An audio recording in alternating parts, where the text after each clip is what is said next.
that we respect people's rights to have a different opinion and to make different decisions about how they want to express their concerns. And the test of our fidelity to our Constitution, to freedom of speech, to our Bill of Rights, is not when it's easy, but when it's hard.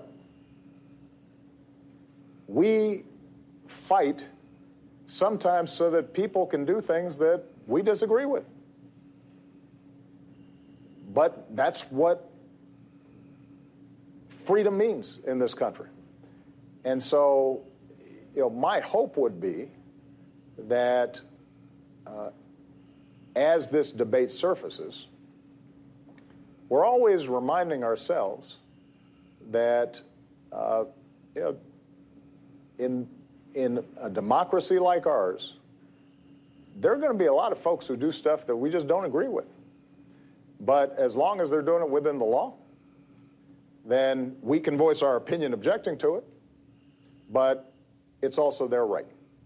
And, I think that it's also important for us to recognize that sometimes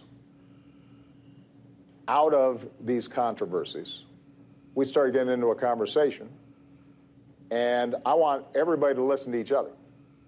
So I want Mr. Kapernick and others who are on a knee, I want them to listen to the pain that may cause somebody who, for example, had a spouse or a child who was killed in combat, and why it hurts them to see somebody not standing.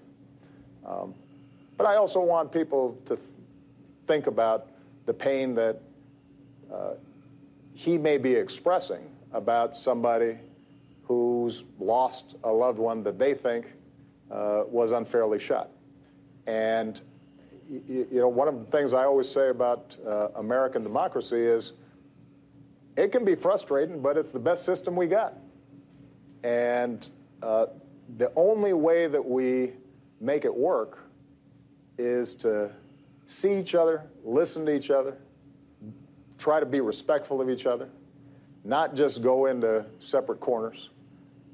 And I do hope that anybody who's trying to express any political view of any sort understands that they do so under the blanket of protection of our men and women in uniform, and that appreciation of that sacrifice is never lost.